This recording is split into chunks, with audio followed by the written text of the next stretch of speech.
welcome into this playoff edition of the Ball Out podcast, buddy. We got a preview show to do. We're going to run through the bracket here in just a few minutes, and we'll talk about some stuff there. Then we'll jump into the Buckeyes game. But right off the rip, I'm your host Jordan. Here with my co-host Billy. How you doing tonight, brother? Hey, I'm doing great, man. Hey, glad to be back on again. How you doing? Oh, buddy, I'm fantastic, man.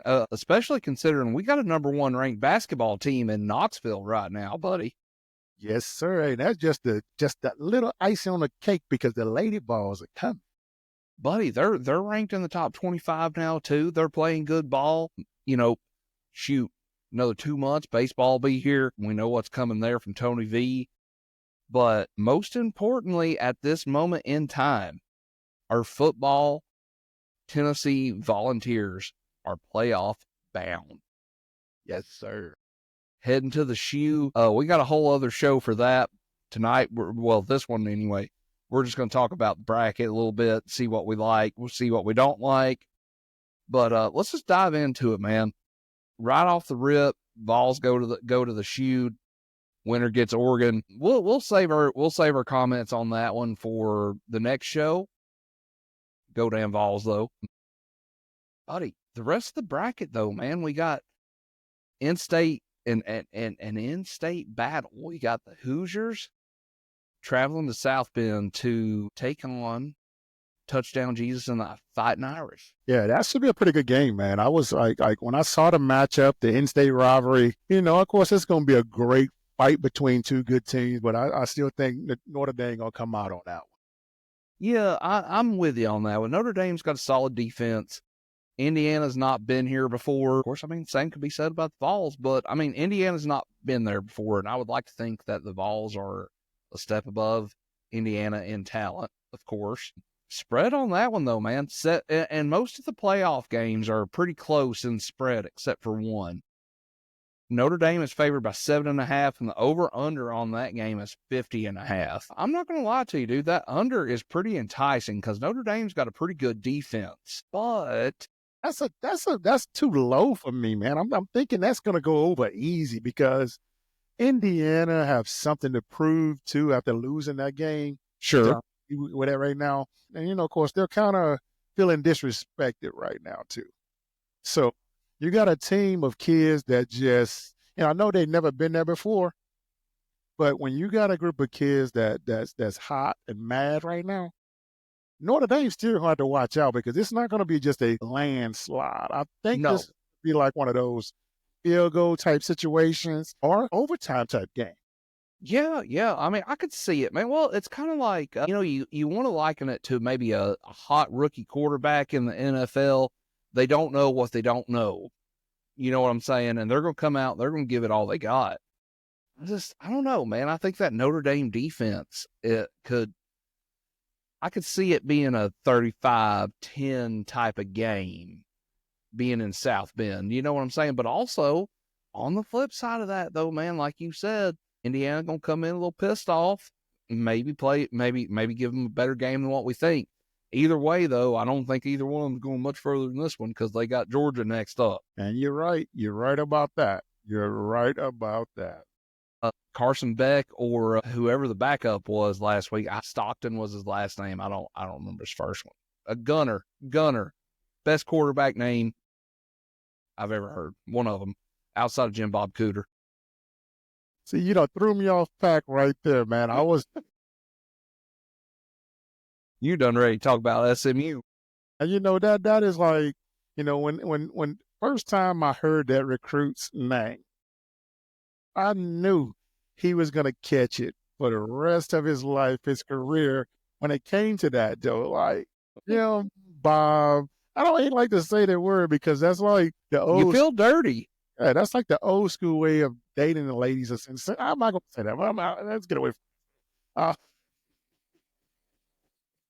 We'll just call him JBC. JBC. JBC. We'll call him JBC. Yes. But classic. You're right. He had anything like this ever again. He loved the frat parties, But either way, I think that part of the bracket right there, that's tough because I mean you're coming in on a tough Georgia team with a good defense. They got a good defense. Their offense, honestly, it looked a lot better with Stockton in there than it did Carson Beck. I hate to say it, but it did. I just wish Tennessee would got the Carson Beck that everybody else got. No shit. Good Lord. That was terrible, man. Like, he looked like Tom Brady out there against us. And everybody, man. He had Tom Brady. He had a little Lamar Jackson. yeah. He was on all silly clickling easily against Tennessee. Yes. And then he gets with them and like he gets hit. Now he's hurt. Like he can't play. And the thing is, I knew Georgia was going to win as soon as I knew the backup came in because it reminded me of the year remember when Tua came in? Yeah. One pass, and that was pretty much it. That right there, if Tua would have never played that game, Alabama would have lost. Yeah, that's a fact. That's a fact. I mean, and that's not a knock on Hurts. That's just the way the game was at that time. You know, I mean, that's just the way it goes. It's hard to prep for a backup quarterback. I mean, it just is, especially whenever you know you're more than likely not going to see him. You know, I mean, shoot, man, we've lost plenty of games to backup quarterbacks in our day. You know, I mean, LSU. Please don't bring it up. I'm not. I know that one hurts because it hurts me. I have no blood, sweat, and tears in that program, as bad as I hate to say it. But I know that, like, it's just, you know, over time, it's like, you know, you go through and you look at some of our losses and you're like, okay, well, was it Butch's first year? Florida, 10-9 up here, and they ended up beating us with a backup quarterback. Backup quarterback. It's killer, man. It's hard to prepare for one. Think about all the games that we've lost because of backup quarterbacks. This year, it was a loss for us too, a backup quarterback. Yeah. Arkansas. Yeah, Arkansas had to play somebody else instead of Taylor Green. I mean, it was, yeah. And that's our own doing. That's the bad part, is it was our own doing. You know what I'm saying? So from there, though, let's go on down to the other half of the bracket. SMU travels to Happy Valley. They've got Penn State. Winner of that one gets Boise State. Man, like, I'll be honest with you. Like, I'm going to say this. Whoever wins that game will beat the crap out of Boise State. You know, I agree with you on that, just simply because Penn State, you and I kind of talked about that the other night, and Penn State did a good job of exposing Oregon. Like, Oregon's defense got manhandled, dude. They got manhandled by that Penn State offense. SMU's a better football team than a lot of people want to give them credit for, too. Yes. They are a lot better than a lot of people want to give them credit for. Either one of I think Boise makes that early exit stage left. You know what I mean? And then, of course, you know, with SMU, like, a lot of people don't realize that, you know, SMU last week, Clemson really was very lucky, though. They were. They came out real fast and they got up early real quick because truly I thought SMU was going to win that game by a landslide. Well, even you and I talked about that. I was like, Clemson's going to boat race them. And then you were like, not so fast, my friend. Clemson came out on point, clicking on all cylinders. They I mean, offense, defense, special teams. The first quarter was like, whoa, because I remember you texted me, you was like, oh, this is about to get ugly. I said, man, no, I don't think it's going to be ugly. I think SMU would come back and win the game. And they almost did. They damn near did. They damn near did it, buddy. That quarterback, man, that quarterback for SMU, once he settled in, he was just fine. They got a good run defense. That's going to be a tough game, tough out for Penn State. I really think so. The only way I think that game turns dramatically for Penn State is if it was to snow or something up there, because that SMU does like to throw the ball. Yeah. But I don't know, man. I don't know about that one. That one is an 8.5 point spread, and it's a 53.5 point over under. I would definitely take the over on that one. Especially if it doesn't snow and the weather is perfect. I mean, I want to say perfect, no It's snow, going to be cold.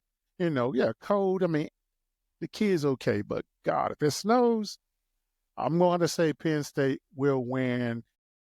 I'm not going to say convincingly. I still think they'll win, but if they do it, they'll cover the spread Sure. in point one. Yeah. I'm with you there. But if we're talking, 35, 30-degree weather, no snow, nothing like that, give me SMU in the points. SMU in the over. I'm taking the points. Matter of fact, I'm going to sprinkle a little bit on the money line. Yeah. Well, James Franklin can't ever win the big game. I said it. Everybody else has too. He's the king of 7 and 5. So, hey, it wouldn't surprise me in the least bit. And honestly, I wouldn't mind seeing an SMU Boise State round 2 matchup. Neutral site. I mean, hey, who knows what could happen. Next up on the bottom part of that bracket, though, Clemson going to the fake UT, horns down, Texas. That one's going to be, the thing is with that one, though, you got to remember, Dabo, man, he's a sneaky one, though, man. He's a sneaky one, man. Like, he is. He's still that coach he used to be dominant, too, though. He was that program that was, I'm going to say it. I mean, how Alabama was dominant for that while, and then Clemson was always that little ant that was always itching to fight. He still got a little Austin in his tank, man. And that defense, man, they got some kids on that D line, man. I'm telling you, woo. They're solid, man. Solid. Texas, man. And Texas, too. How are they that? Here's one part of maybe the downside of playing in that championship game. Georgia got that first round bye. Texas now was probably preparing to have that first round bye. Now they have to play week 1 of the playoffs. Granted, you still get, week and a half, 2 weeks of rest, but you're playing on, probably a totally different opponent than what you're having to play now. So, buddy, I'll tell you what, I'd almost throw Clemson down on the money line outright, because here's the thing, that spread is 11.5. That's a big spread for this game, I feel like. I think they're thinking about the Clemson that was before the last game, because Clemson, no one thought that Clemson was going to play like they did. That's true. SMU. I truly didn't think that Clemson was going to do that. And they came out and played lights out. And Texas coach, he went on live and he was, kind of complaining about the fact that they wasn't going to have any rest. It was talking about, how the situation with how the playoffs is working out.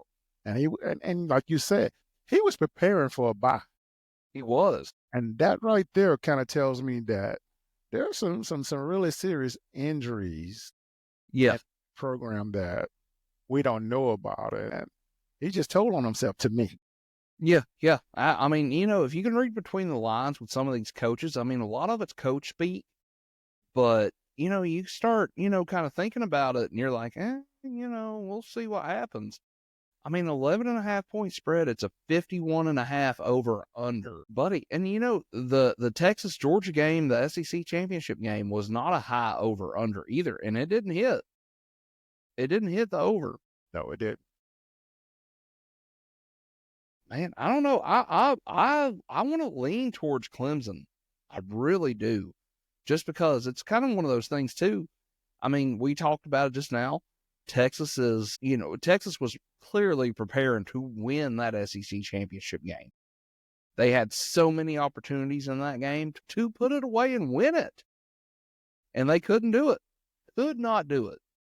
Like it's like I told you, I texted you during the game. It's like watching my buddies at the bar. They just couldn't score. They couldn't score. I'll tell you this, Dan. Whoever wins this game, oh gosh, they have an opponent that they gonna have to worry about. Dude, that Arizona State running back, man, he is legit. He is legit. They are fundamentally sound everywhere. They are, man. And they were talking about, too, that Big 12 championship game, man. Like, neither of those teams had greater than like a 2% chance of winning the conference. Mm-hmm. And here we are. We got one in the top. We got one with a first round bye. And that kid, dude, to quote Nick Saban, he could run through you like shit through a tin horn. Like, it's impressive how good that kid is. I'd say they're not really. I mean, like they're better than what people are giving them credit for, man. The defense is really good, man. The special teams is what people don't talk about. The silent killer. These guys, they're not missing field goals. They're not missing extra points. You're not returning any kicks. This team's mattering. They're doing all the right things to win ball games. I mean, like, I'm surprised they're not undefeated. Right? They do the dirty work. They do the work nobody else wants to do. They don't do the sexy work. It's just they get out there, they do what they got to do to win the game. And that's what they do. You know what I mean? They don't, put 50 up a game, none of that stuff. They put damn near close to it up in the Big 12 championship game, though. Of course, they're great at home, so that's going to be tough. Yeah. Well, after we get through this week, though, all the games go to neutral site. That's right. It turns to the bowl games in a sense. Yes. So after this, it's kind of like once you get to this next round, anything can happen.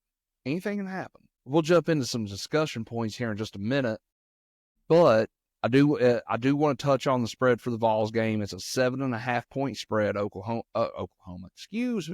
Ohio State is favored by 7.5, and it's a 46.5 point over under, the lowest out of the first four games in the first round.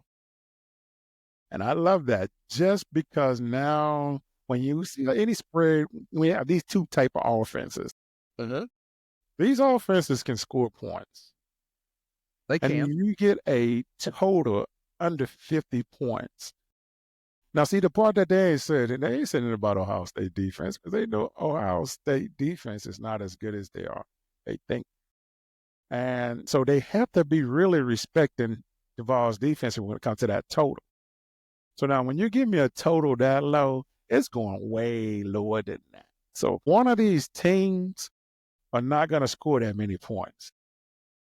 I could see it being a 2017 type of game. The way 24-17 maybe. It may be a total shutout for somebody. Ooh. I like our chances. That being said, buddy, let's jump into some discussion points here right quick.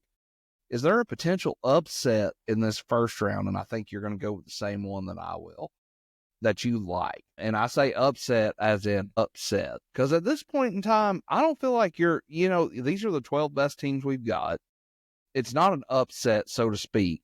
It would be, but to me, it's not. Like, this is the 12 best we've got in college football.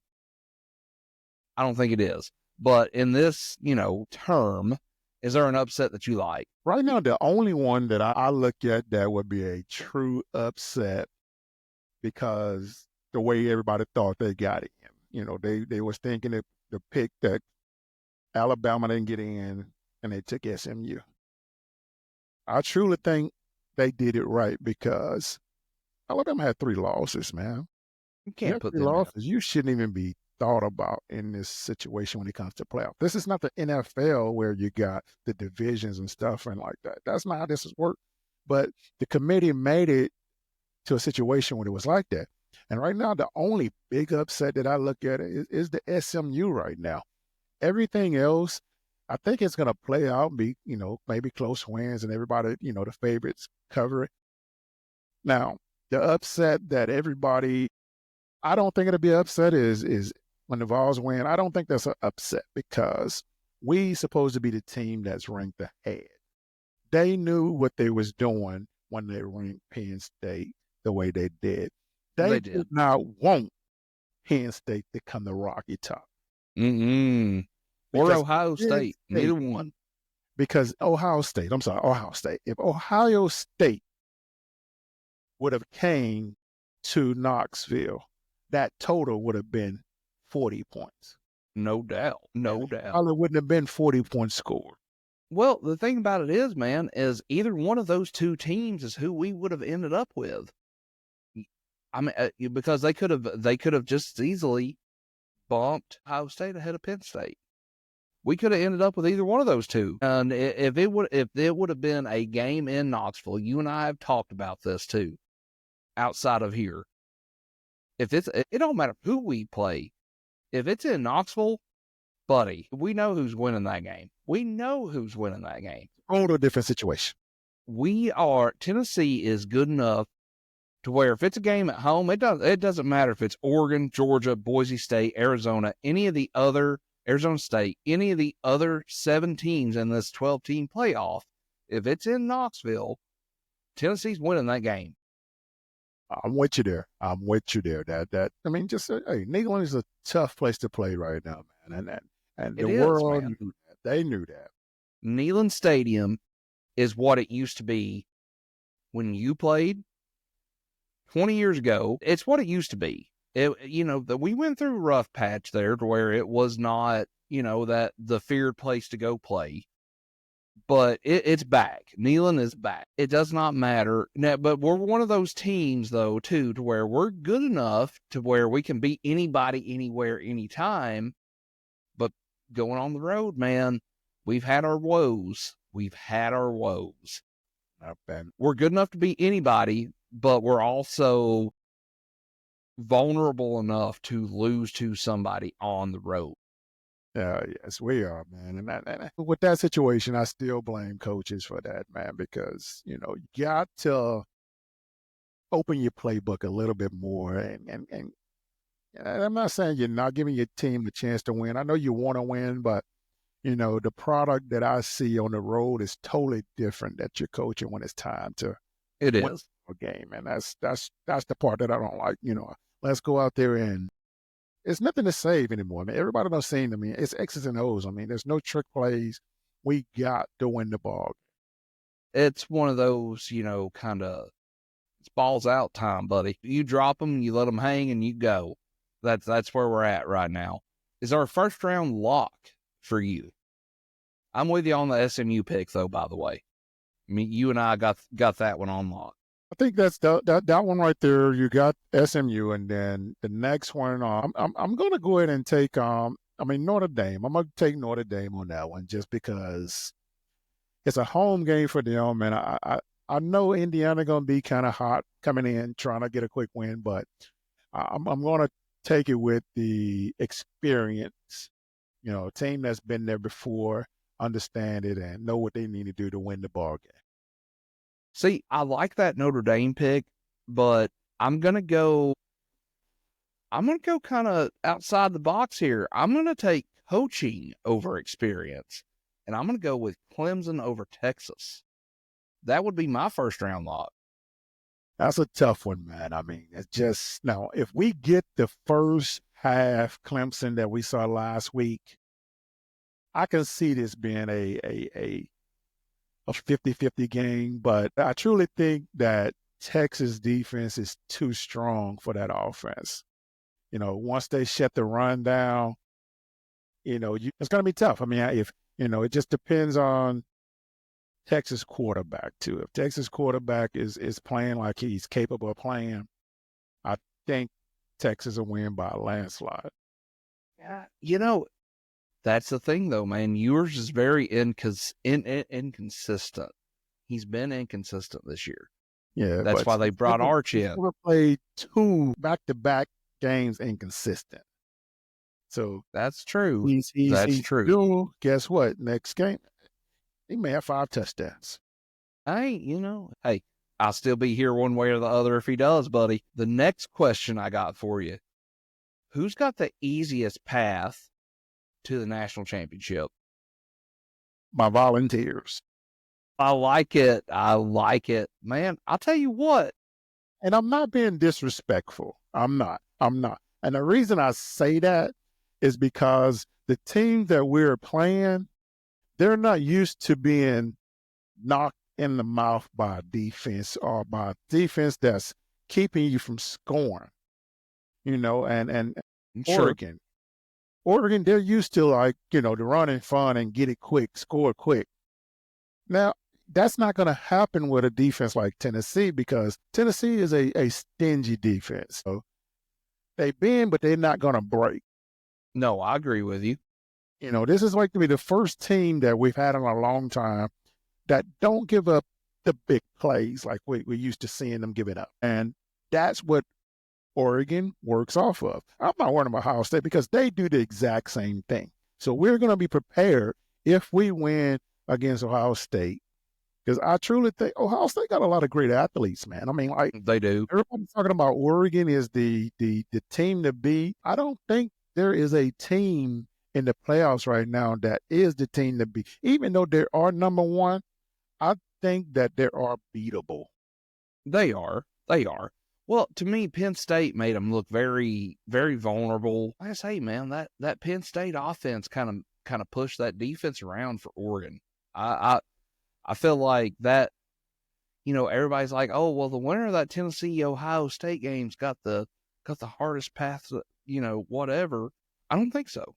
I don't think so. I'm with you on that one. I think whoever wins that game, of course, Oregon, Ohio State, they've done played once this year. We see how that one went. Granted, it was a 1-2 point game. I don't think Oregon wants to see either of these two teams. I don't think they do. I really don't. And another thing when it comes to the Oregon situation, you talk about how long it's going to take for them to actually play a game. You're talking about how rusty they're going to be. You're talking about a 3-week process. This is a long time to be off before you play another football game. Yeah. And I have done it before. I mean, not 3 weeks, but when you have 2 weeks, like a bye and then another week to practice to get ready for a team, it's not easy to come up and be ready. I mean, yes, you're ready. You know the situation. But when you got a team that is rare oiled and the machine is still going and the machine haven't stopped and it's not cold, will turn different when it's still warm. I'm telling you. Right. No, I'm with you there. To me, I think the easiest path is whoever wins that SMU Penn State game, and then you go on to Boise State in the next round. I think that's your easiest path right there. I say the same thing. Just be realistic. I'll say that one is the easiest one just because of who's waiting. Boise State, they're gonna be up for it. They really are, man. They when you have kid that's up for the Heisman, your troops typically play a little bit harder for you just because they want you to win it. And right. They're going to do whatever it takes to get him in that situation. I truly think, when is the Heisman presented? Is it before all these games happen or is it after? Let's see. That's what I was wondering too, because if it's like after like Boise play this next game, I have a feeling they can cause him the Heisman. Let's see here. So I think it's before, if I'm not mistaken. I want to say it is. Because it would be fair to like the other teams, other kids that are like that maybe didn't make it in a sense. But I think it's December 14th. So we've got next week. It's Friday. Yeah. Well, okay. So today is the 11th. It'll be Saturday night. We'll know who wins the Heisman on Saturday night. So it's presented before any of this happens. Okay, so yeah, so if Boise, he's gonna win it. So yes, Boise's not gonna win the game, right? So let's just put it like that. Who's got the hardest path in this 12-team playoff? Gosh, that's an easy one, there, man. The Vols. Now, yeah, I mean, easiest and hardest. I mean, it really is. They knew. I'm gonna continue to say this until they stop being so biased against my Vols. The Tennessee have done everything they need to do to be in the situation. Mm-hmm. Even when they was ranked higher than everybody else in the situation, everybody already said that they was out regardless. I mean, they count them out before the whole situation when they did lose to Georgia. It was like, I'm going to say, even when I played, they didn't like us. No. It's still, like, we was underdog national championship and we was number one. Yeah. Yeah. I know. I remember it too, man. Like They have never liked Tennessee. Never. I mean, ESPN's gone out of their way to make sure and let everybody know it. That's the way it's always been. And I don't get it. I mean, maybe now that, social media is a thing, I get it to an extent, but the best teams are the best teams. It don't matter what the fan base is like, none of that. I mean, and it kills me to say that because I hate Alabama. I don't like most of their fans, but they've been the best team more times than not. But they're also the media darling. And it's like, what do you do? I would agree with you on that, though, because then we've got Oregon in the next round, and then we win that, we've got to beat Georgia to go to the national championship. So, it's not going to be easy. We've always said it, man. There's nothing easy about being a Vol fan. Nothing easy, man. And then here, today, when I saw they released the schedule for next season, and I realized that our first SEC game is, guess who? Georgia. And as soon as I saw that, it kind of made me start thinking of conspiracy theories, man, in a sense. I'm like, this is going to be one of those situations where they call it the rematch. Yeah. The rematch. And gosh, man, and I'm going to tell you this right now, but they better not let the Vols win a national championship. Yeah. No, 100%. Don't let it happen. I mean, let it happen, but don't let it happen. You know what I mean? They're getting ready to see something they haven't seen in a long time.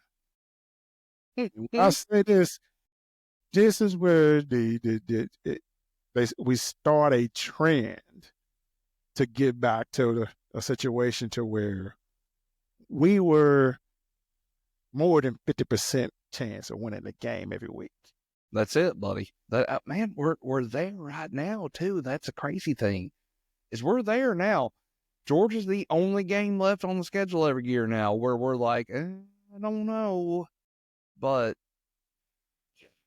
dude, I'll tell you what, we're there, and it's a great quote, Travis Tritt. It's a great day to be alive. Next, here's my next question, because it's been a topic all week. Should strength of schedule matter? I think it should.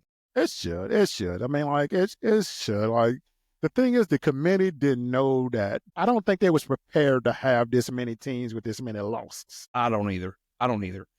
I think it was one of those where they were thinking, okay, we'll have a couple of undefeated teams. We'll have, 6 or 7 one-loss teams. They weren't prepared for the parity in college football this year. And see, that's where I knew this year was going to be so controversial when they jumped up with more teams. And it's going to get worse. If they add more teams, it will be worse. It will. Yeah. Because you don't understand how when you got like, for instance, I'll give you a situation where no one thought Ole Miss would be what it was at, right? That's true. They lost that many games. And, of course, no one thought Alabama would have lost that many games. No. Okay, so if you would have asked me at the beginning of the season, what games are Alabama going to lose? Are Alabama more than likely going to lose? I would have said, of course, Tennessee, because I felt like that was one. It's up here. I liked their chances. Whatever. I liked that one. I would not have said Vanderbilt. I can tell you that right now. I'd have bet the farm they would have beat Vanderbilt. Oklahoma, that was one that at the beginning of the year I'd have been like, that's a toss up. And then as the season kind of progressed, I'd have been like, no, they'll go out there and they'll beat them. But they flew over 700 miles just to kick a damn field goal and lose. Well, my prediction was correct. I said it was losing 3 games this year. And you were right. And the reason I said that, I wasn't trying to be disrespectful. Right. I was saying it because when you have a totally different staff, it's different though, man. It's different because you don't have that edge anymore. Right.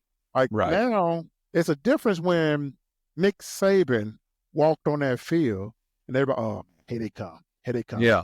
Here we go again. We got Nick. It's a mental situation with the coaches too. And that's when Yeah, it's kind of like, remember when you watched the movie The Blind Side when everybody saw Coach Foreman coming in? It was like, oh, here come Coach. Yeah. Yeah, absolutely. The situation that I was saying that it would be because the psychological part of football or sports, it matters. People don't believe me when I say that. Absolutely. I truly thought Georgia was going to lose 3 this year. They should have, honestly. They should have. But I didn't. I didn't think it would work the way it did. It did. No. I thought. Go look at the show. I thought my Vols would be where they're at right now. Yeah, I think we all kind of did. The only game that I, as a Vol fan, that I was like, no, was the Oklahoma game. We won it. And I also said Georgia. But I think I think both of us could go back and be like, hey, look, this is where I think we might trip up at. This is where I think we're going to for sure do it. I'd called the Arkansas game for a week, saying, hey, this is going to be one of those games where, we're going to have to bring our A game. We always have trouble out there. But also, to your point, you said 3 losses for Alabama. I think I think I picked them maybe to lose 2, but if I was going to pick them to lose 3, it damn sure wouldn't have been the 3 that I picked that they lost. You know what I'm saying? I'd have took Oklahoma and Georgia. The third one, I would have took Georgia and Tennessee, I should say. That third one, though, man, I would not. I swear to God, I'd never thought it would have been the Vandy. I mean, no. See, like that's what I mean. It was the Oklahoma for me the whole time, because the time of them playing Oklahoma is when Oklahoma gets good. They're starting to figure out their identity, and boom, Oklahoma is tough to play at the end of the season. Yeah, they are. They always seem to get it together. So let's hit a couple quick points here, and then we'll call this one an episode. Who's your dark horse to win it all? I'm gonna be honest. I mean, like right now, I already don't place my wager on it, so I'm taking my Vols, man. I mean, like they're in a very good situation because of the the path that they have to go to get it. And I love the path because it's not an easy path. It's the way the championship should be. Yeah. Nothing should be an easy way when you win in championships. It keeps them focused.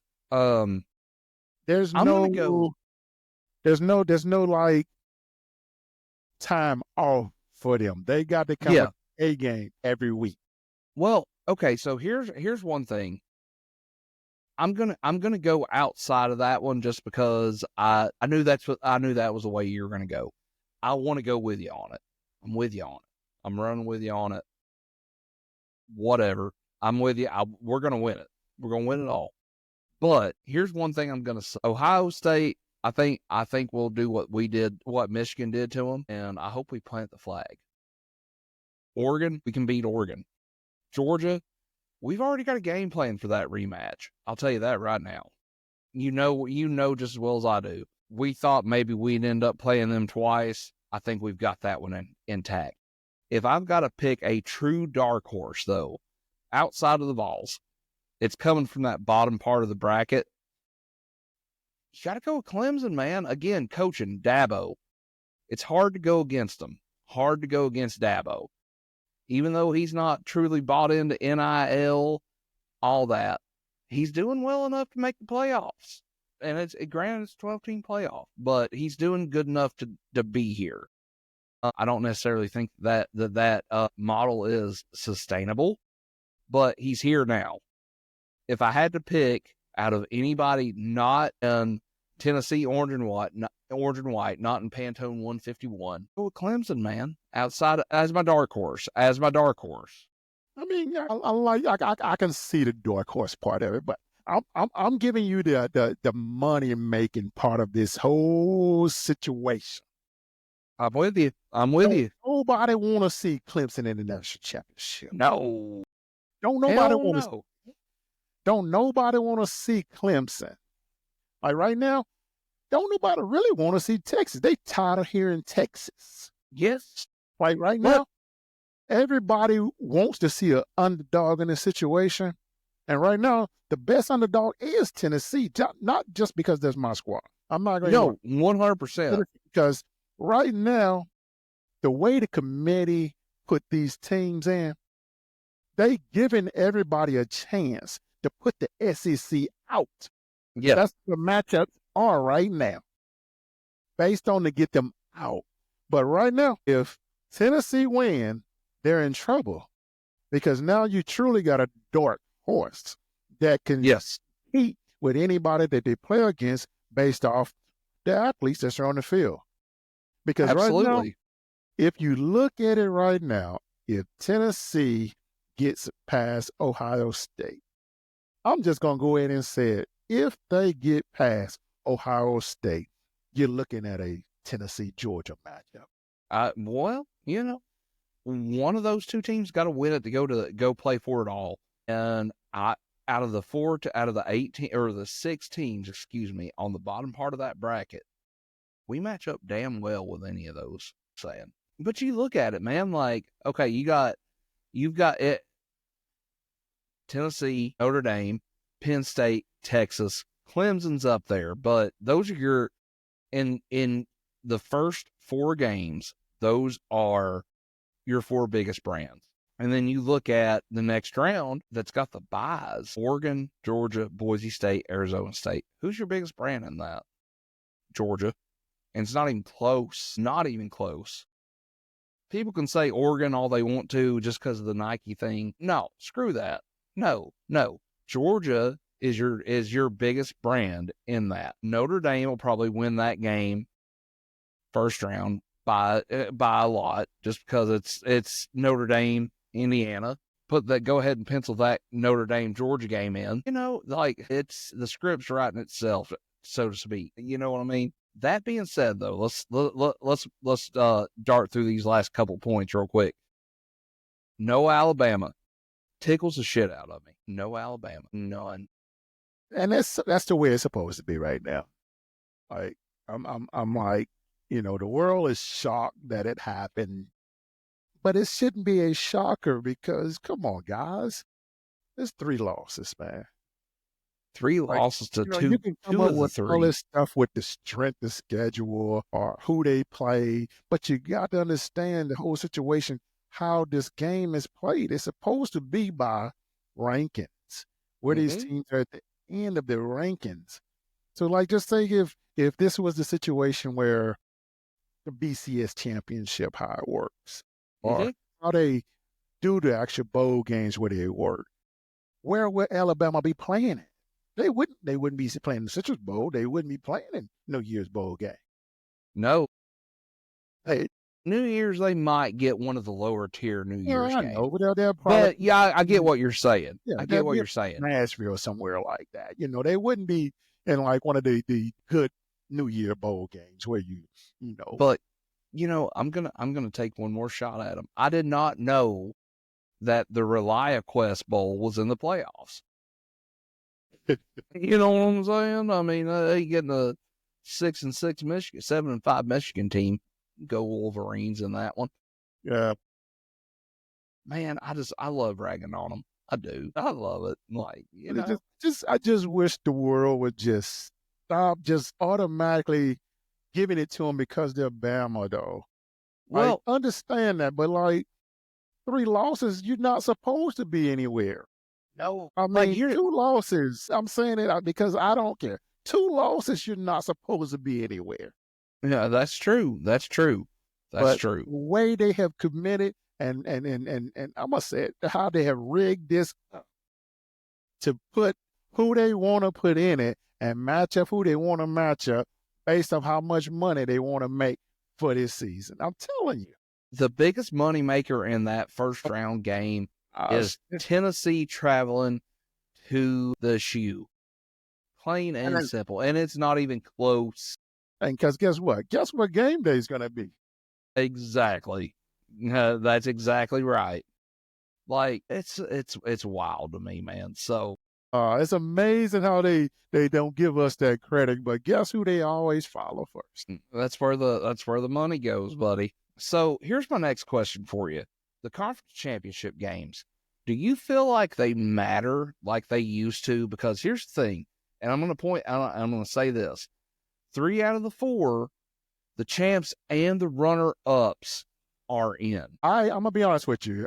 It shouldn't be a situation where the runner-up still got a chance. That's true. I'm with you. This is the end of the season. If you lose, you go home. You shouldn't still have an opportunity to play for the big girl, because that messes up for the teams that are, let's say there's a one-loss team that's behind you. You lose, you're supposed to get jumped. That's true. That's It true. shouldn't be because of your school is going to bring more fans or you're the sexiest. No, that messes up for what these kids have worked for to get to that situation. I understand that, you still got to put on the show and they're going to put that product on the field. But I'm going to always use Florida State last year, for example. Mm-hmm. Mm-hmm. You can call it what you want because of what they did the next game. But you don't know what would have happened if you would have put them in that game.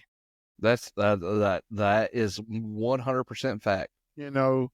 College football has always been a special game because you never know who's going to win. You never know if you're going to get that bandit that did Alabama. You never know if you're going to get, how Oklahoma came out. Oh, Lord, Alabama only threw 3 points. What the heck? You don't know that. And that's the part about college football that it kind of let me down last year when they did Florida State like that. You're talking about an undefeated team, and then you're going to try to tell me that the ACC is not worth it now? No, I'm with you 100%, man. Like, that's the way it should be. They just, I don't know, man. Like, I feel like up until this year, those conference championship games meant so much more to your point. Like, they really did, because you were guaranteed in if you won, and you didn't know your fate if you lost. But, look at Georgia. They, of course, granted, it's a moot point now because they ended up winning anyway. But my question is, and you and I talked about this too, we were texting about it. If they lost, can you put them in without Carson Beck? Florida State rule. Do they get the Florida State treatment? I don't think they would have. No, they wouldn't. They would have still put Georgia in, and Georgia would have still been in a legitimate situation to still go play for the championship because they would have got the benefit of the doubt. Yes, 150. I have no doubt about that. And that's not fair, honestly. Like, if we're going to talk about, like, and I'm not going to bitch about it, but that's not fair. Like, what's good for the goose is good for the gander. You know what I mean? So the last question before we close it out.